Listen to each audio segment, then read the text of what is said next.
Akhirnya kita break dari rising wedge pattern ini, dan ini sudah kita antisipasi dari beberapa video yang lalu ya, dimana kita bilang bahwa ini ada potensi kita akan break dari rising wedge ini. Terus juga ada pola bearish divergence teman-teman untuk Bitcoin ya, yang saat ini menurut gue pola bear div ini sudah lunas, jadi harga semakin lama semakin naik, tetapi RSI-nya semakin lama semakin turun. Nah, ini ciri-ciri bearish divergence, dan ini kita juga sempat gambarin rising wedge, dan memang ini sudah terbukti breakdown dari rising wedge ini ya, sesuai dengan target ya. Kalau misalnya kalian tahu pola rising wedge ini adalah pola bearish sebenarnya, dengan target ya dia balik lagi ke sebelum dia itu naik teman-teman ya. Ini kan kita ukur dari wedge bawah dia di sini nih. Jadi targetnya adalah balik ke daerah wedge bawahnya lagi gitu. Jadi ini bener-bener pas banget ya sesuai technical analysis.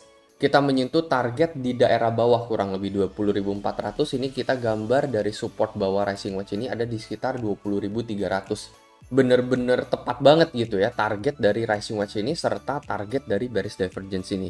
Nah, kira-kira untuk next movement Bitcoin bakalan kemana, itu yang akan kita bahas di video kali ini. Nah, sebelum itu bagi kalian yang mungkin pengen ngelong atau nge-short, di sini gue bisa rekomendasiin melalui platform BingX ya. Ini adalah salah satu platform futures dengan fee yang paling rendah di antara market yang lain. Salah satu yang gue suka adalah time frame grafik 3 hari, 8 jam, 6 jam ini juga nggak ada teman-teman melalui trading view, itu harus berbayar. Terus habis itu dia juga ada fitur copy trade yang jarang ada di market yang lain. Nah, jadi trading nggak perlu ribet lagi ya. Kalau misalnya kalian sibuk kerja atau apa, kalian bisa tinggal copy salah satu trader ini teman-teman. Kalian bisa cek profilnya masing-masing ya. Kalau misalkan mereka profit, kita juga akan keikutan teman-teman ya. Akan sama-sama tutup posisi, mereka loss juga kita bakalan keikutan juga. Jadi secara bijak ya kalian pilah sendiri lah teman-teman, kira-kira copy trader yang konsisten profit itu seperti apa. Kalian bisa eksperimen sendiri melalui platform BingX. Mungkin bagi teman-teman yang tertarik, kalian bisa langsung join BingX, linknya ada di deskripsi di bawah. Teman-teman bisa langsung mendapatkan bonus sampai $120. Terus khusus untuk referral BingX gue, di sini biasanya gue bagiin hadiah ya, seminggu sekali gue bagiin 100.000 untuk satu orang pemenang, dan ini ditransfer secara tunai.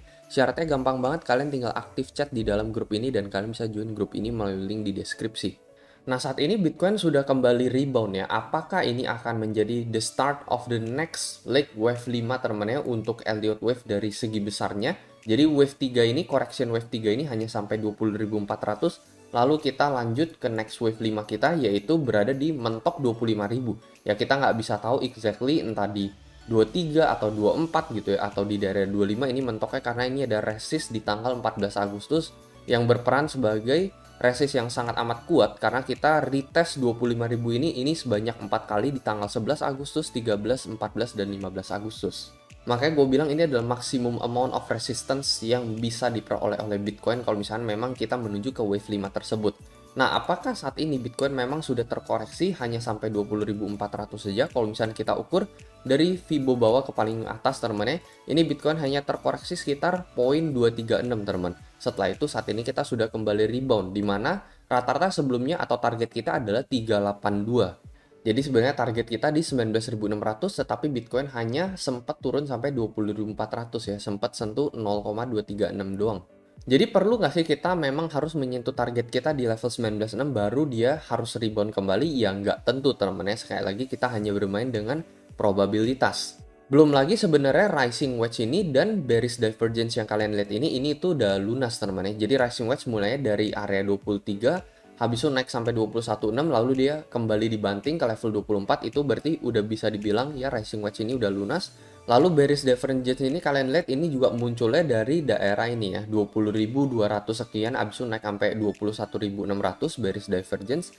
Lalu habis itu dia melakukan pelunasannya di level 20.400. Jadi sebenarnya dari technical analysis ya, well ini udah lunas, dan memang pada faktanya teman-teman, Bitcoin memang pernah terkoreksi hanya sampai 0.236.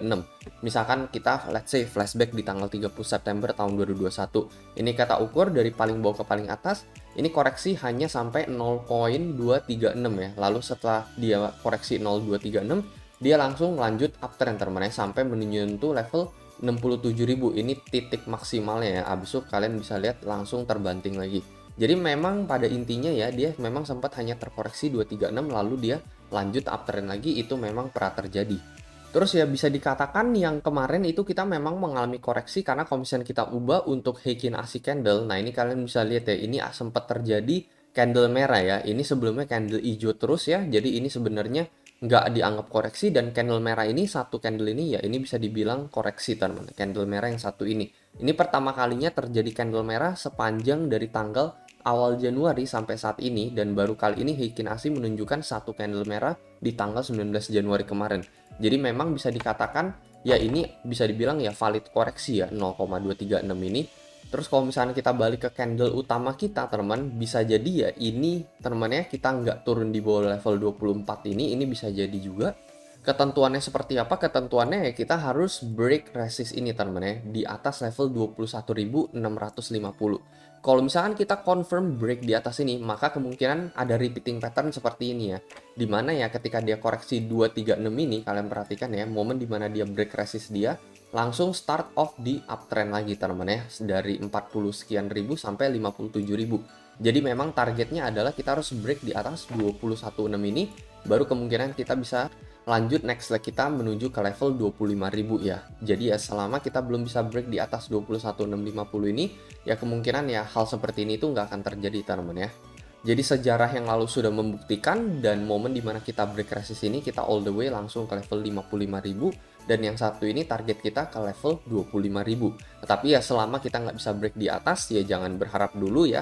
Saat ini memang masih agak tentatif gitu, dan kalau misalkan kita break support yang satu ini lagi teman-teman, most likely kita bakalan menuju target kita yaitu di level 19.600 untuk the next correction for Bitcoin. Jadi bukan berarti level 19.6 ini udah nggak bakalan kesentuh, bisa teman-teman, masih ada probabilitas bisa jadi 19.6 ini juga kesentuh. Jadi patokannya sebenarnya di antara 20.400 dan 21.600. Well, paling itu aja teman-teman ya. Break di atas ya kalian bisa lihat ya sepanjang sejarah yang lalu ini kita langsung lanjut uptrend lagi sama sesuai dengan target kita menuju ke level 25.000. Tetapi selama kita nggak bisa break di atas 216 ini, ya menurut gue saat ini benar-benar lagi sideways dan saat ini berada di non trading zone. Jadi sebenarnya itu aja ya. Tapi ya so far kita sudah melakukan pelunasan rising wedge dan pelunasan bearish divergence kita. Jadi sebenarnya semuanya udah sesuai target, dan saat ini kita hanya menanti penantian next movement untuk Bitcoin. Jadi itu aja teman-teman, semoga video ini bisa bermanfaat. Kalau menurut kalian kayak gimana, mungkin kalian bisa coba komentar di kolom komentar di bawah. Sekali lagi, analisa ini hanyalah menurut pandangan pribadi gue sendiri. Jadi jangan ikut-ikutan teman, selalu miliki lagi trading strategi kalian masing-masing. Itu aja, dan seperti biasa sampai jumpa di next video.